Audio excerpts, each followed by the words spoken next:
So you know when you hear that music, you are about to hear something good. I'm so thrilled. We've done over 100 shows. The reaction to us telling people something good, sharing stories has been amazing. So today's a special occasion. We're taking the show outside, taking advantage of the beautiful South Florida weather, and excited to welcome my friend, another serial entrepreneur, a maniac, disciplined guy like me, Scott Alpert. Welcome to the show. Tell me something good, brother. Thank you, bro. Everything's great, man. This weather is beautiful. Isn't it This great? view is amazing. So he brought us some sticks. Yeah. So we're sitting outside. We were in this conversation about our new partnership, and I want to be able to share that with my audience. So you want me to share it? You want to share it? Oh, go for it. So I've known Scott for 20 plus years. He was always one of those guys that we connected based on energy and based on mindset and philosophy. And he was really cool. Over the years, referred us a ton of business. Until recently, he said, you know what? I love what you're doing. I love who you're doing it with. And I want to see if there's a role for me. And so we carved out a role for Scott. And we've had some fun over the last couple of weeks. And Absolutely. we're about to announce it full bore. But he strategically is taking the people he knows, bringing them to the on the ball party, helping to modernize their sales process. And I will tell you, if the first month is any indication of what's going to go on, I'm going to need to put both oars in the water. So Drinking through why the don't fire you hose, tell people a little bit about yourself, your history, how we got here? Yeah, exactly. So I grew up in Miami, second generation. I would beg to differ that you've grown up, but okay. That's true. I hope I don't ever grow up, to be honest with you. But anyway, so I've been in business for 40 years. I've always been an entrepreneur. I've always, owned my own businesses or helped people with their businesses. And over the years, I've had buddies come to me and say, I need help with my business. And it doesn't matter if it's property casualty, life insurance, financial services. My brain just clicks as to how I can help them. And, over the years, you've seen me. It's all about helping. And yeah. I typically can out-refer people 2 to 1, 3 to 1 because I like to help. So the first time we got to work together, I think, was in the insurance space. Yes, right? Absolutely. So you did an amazing job there. I was fortunate to have you bring me in, but we were peers working on that together. Absolutely. Even though that was sort of your gig. Yeah. And then, Mike Sossin, who is, he's just such a great guy. That was one of my favorite engagements ever, doing the stuff with him. So, your core business, Scott Michael Group, tell the audience what that does. Well, I've been in the tile business for close to 40 years. I owned a business in South Florida, basically from Miami to West Palm Beach. I had 11 locations, and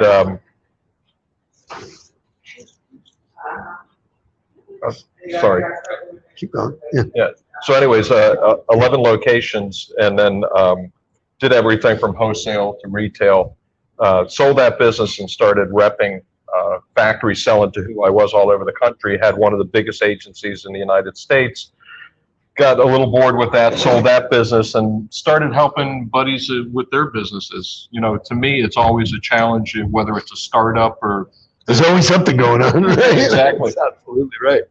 So that's been my life. I mean, I took a little bit of time off, took my wife and my kids to Italy and Switzerland. We spent the summer there. I have a buddy that has a vineyard in Tuscany. And so we chilled out. Not too shabby, right? Not too shabby. It was a great time. I thought I was going to retire, and then I got sucked back into helping a couple different buddies in different businesses. Got back into my industry and created a new brand. So I've got some stuff going on out of Italy and India and Spain. And it's been a lot of fun, but I get juiced by, startup businesses, helping people with their businesses, growing them. And so obviously things have changed radically, over the last 9 or 10 months. Absolutely.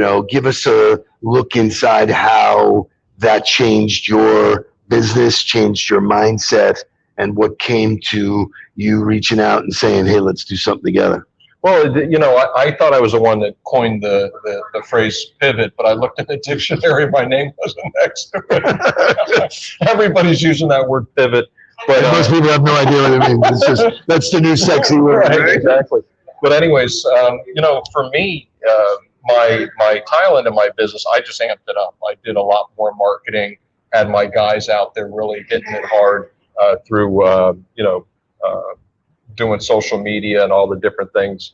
And at the same time, I just, I had that aha moment, that pivotal moment that I said to myself, you know what I really like doing is helping people. And in my industry, a lot of these guys are suffering. Their pipelines are narrower. They're not able to close as many sales. They need the help with the virtual side. And I thought, Zig Ziglar has a great saying, it's better to emulate genius than to create mediocrity. Do you know a genius? Mediocrity, but you're definitely the genius. Thank so you. it only made sense Thank to. you. I've enjoyed the dialogue. And like I said, the first month, the indication, we've spoken to a dozen entrepreneurs. And so for anybody out there that's listening, if you don't know the new rules of the game, you can learn them, like just working with you. I think the genesis was you wanted to learn them for yourself. Yes. You want to share it with your audience, and then ultimately join me, my son, and the others that are actually delivering the content to people. It's so rewarding that we get the opportunity to actually work with people and see them get better. Right. Which is really, for me as an entrepreneur, that was never really my role. I was all inside of my business, driving my team, doing all that kind of stuff. So I was thrilled when you called. So on a personal level, though, people are working from home, kids, there's so many different distractions. Talk to me about, what is Scott Alpert's key to success? What are your keys? What have you done for so many years besides being bald, which I'm follically challenged. Well, I love that. I love it, but maybe you can speak to some of the things that have driven you to success, because obviously even long before we know each other, you've been a successful guy. People admire you and look at what you've done. So maybe share with the audience a little bit about what makes Scott Alpert Scott Alpert. I think it's just having the drive to be successful. Also, again, it's about helping other people. And in my industry, as I like to call it, I grew up in the Harvard School of the Title industry. Miami, Florida doesn't get any rougher than Miami, Florida. I'm sure not, yeah. And so at a young age, I was able to really feel what was going on in our industry. It's the toughest market in the country. And when I would travel around the country, visiting my clients, I had so much more knowledge about marketing and business development and product development and everything like that I spent more time with them, helping them with their business. And it was almost like the Columbo. I would hit my head and say, "Oh, I'm here to sell you tile also." So it really is about help. And my wife always says that, I can meet somebody in the airplane. I start talking to them about what they're doing, their business, their life. So I'm really glad you went there, because regardless of what business you're in, regardless of what product, price, or service that you offer, there's one common denominator in business, and you've mastered that, and that is building relationships with people. I mean, everybody that I've spoken to through your network over the last 30, some odd days has a real fondness for you. So with you delivering a new service, they're wide open to say, yes, Scott, I'm open to anything you can do. I don't think people understand how difficult that is to create those kind of long-lasting relationships. And maybe you can comment on that, because, it is a skill set, it is learned, but there are takeaways. And in the trainings, that we do, we talk about, how to build relationships, especially now virtually, but you have some inherent tricks of the trade, if you will. Absolutely. Well, for me, it's all about the client and helping them and thinking about what's important to them. I never want to sound like I'm selling somebody. That's not who I am. It's, I want to learn about their business, and I want to be able to help them more about their business than anything else, and learn about their children, their family, what makes them tick, look around their office, see what's going on. And, I built these relationships that now I'm not only dealing with the parents that have had the success, but now I'm dealing with the kids. And there's such a relationship, a bond there. And they call me up and ask me questions all the time about business. What do you think about this? And that's something that, the other day I had a client tell me, he said, thank you for the opportunity, Scott. I mean, how often do you get that? But if you're doing the right thing and you always have them in mind, I think, and that's where salespeople tend to go wrong, is that, they're focused on, well, if I sell this, I get this, or I get to go there, or I'm the head of my class, and it never is about us. It's always about them. Totally about whether them. they buy or not. It's always about them. 100%. And in some cases, some of the best relationships I've ever developed was because I told them not to buy. 100%. I'm not the guy. You took the words right out of my mouth. So yeah, sure. Expand on that if you will. Plenty of times there's been situations where I knew that I wasn't a good fit for them, and I've even called on one of my competitors before and said, hey, this is a good account for you because I really can't service them. My clients appreciate that because they know it's not about me just trying to sell them something that they're not going to be able to pass on it and sell. And that comes back to you somewhere in the universe. It's not necessarily one for one, and it's not trackable, but I get this a lot. If I stand up in front of a room full of people and I ask them, I go, so tell me what you think a quality visit is. I don't use the word meetings or appointments. So if we're going to go visit with somebody, what's a quality visit? And most of them will say, well, if I'm talking to the decision maker and if they have money to spend and, like all of the things around a buying thing. So it's either yes, they buy or no, they don't buy. And then I'll ask them, I go, so what happens if you just meet somebody that's like really cool that you can be friends with for the rest of your life? Is that a bad visit? And they're stuck in their tracks. Without a doubt. So there's so much more power in the people, which, and I've had this conversation a bunch this week. It's unfortunate because we've learned so much over the years, you and I especially doing it as long as we have. Absolutely. And most of the veterans that are in the space have learned this stuff for so long.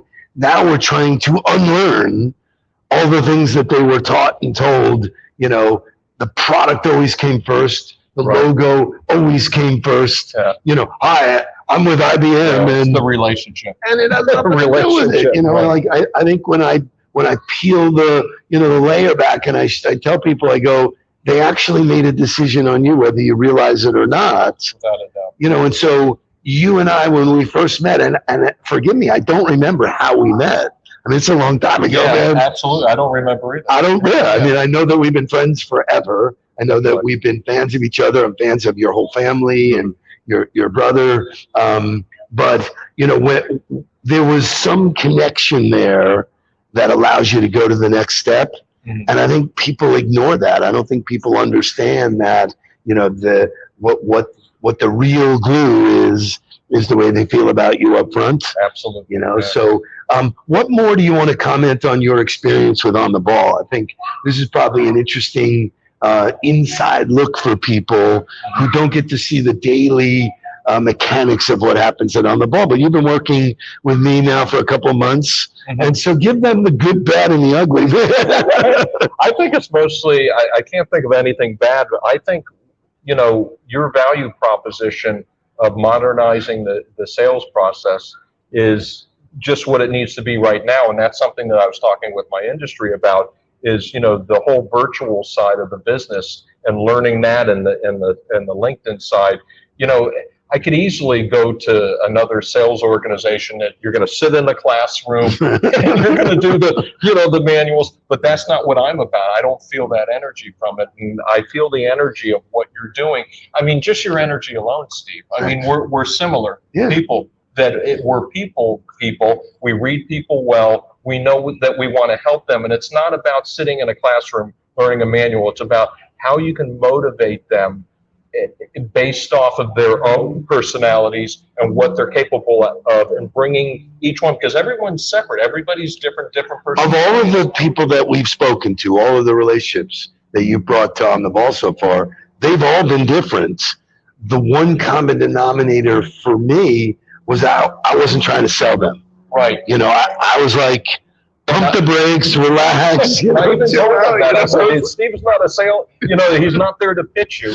We're there he wants to learn more about your business. He wants you to learn about him, take the process slow, let it marinate. And that's the way I do business. So to me, it was just, this whole on the ball was a perfect fit. I'm excited about this. Yeah, it's interesting because when you mention to somebody, hey, I want to introduce you to this guy. He's a great salesman. Mm-hmm. People shut down and go, what do you want? Whoa, I have to take that call.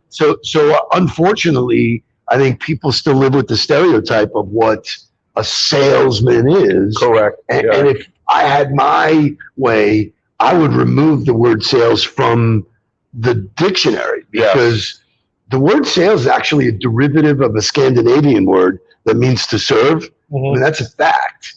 And so the idea that we're really there to serve you, I like that. Serve you doesn't mean sell you what's good for me. Right. In a lot of cases, it means just be a consultant and say, you know what, from what I've heard, you don't really need what you think you need. Right.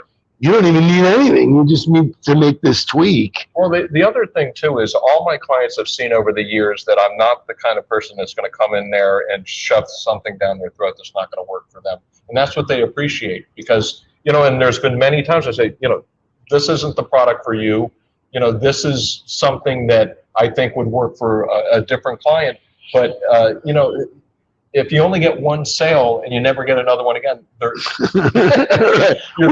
don't realize, man, you bang someone on the head, man. It's over. I call that short-term greed, long-term stupidity. Oh, I like that. Never worked off. I like that. Yeah. So I want to switch gears for a second and talk about the tile business. Mm-hmm. From all indications, home improvement is one of the categories that is still cooking with gas. It's rocking. Yeah, so give us a little update on your tile business. Sure.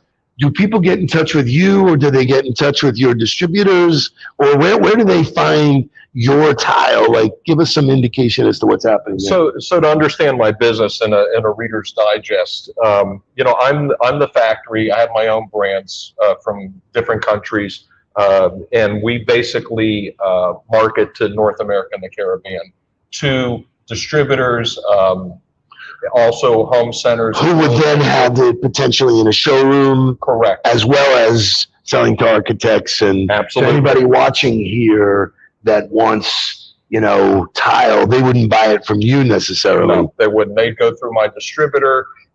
At the same time, something that's also very important to me, a perfect example, a client here in South Florida, one of the most prestigious in all of South Florida, it's very easy. Is that Rudy?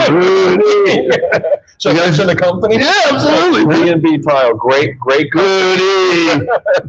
I've known the owners for 30 plus years. We've been good folks. They're good folks. And good friends. And so I sold them a beautiful program, but most foreign manufacturers, when they sell in the United States, they sell a distributor, then they move on and sell the next person. To me, it's very important to partner vertically with my clients. So we have a sales team that will go in and train their salespeople, the foot soldiers, the ones that are on the street. On the product. Yes. So we're one of the few, if not the only, that does that. I'm willing to spend the extra money and the time because, and again, I come from their side of the business, so I get it. Because at the end of the day, it's not selling ownership. It's the sales force. It's the foot soldiers in the field that have to understand the product, feel comfortable with it, plus like who they're doing business with as well. And I want them to feel comfortable. And we launched their program, and they're pumped. It's interesting because that's one of those businesses that you could look at and just say, a tile is a tile is a tile. But I'm sure that that's nowhere near the case. No, not at all. It comes down to like almost any business. It's about service. It's about relationship. But is there a difference in the quality of the actual tile, how it gets baked, the colors, the styles? You know what, Steve? Like Italy is known to be like the premier artisans of the world with tile. But in Italy, you could have the very high end to the very low end. So it really depends upon what factory you're dealing with, what type of product you're dealing with, and to educate D&B salespeople on my products so that they understand it when they're educating their customers is the most important thing. Love it. So the value prop for my show is tell me something good. It's a rule in my book. I don't ask people how they are.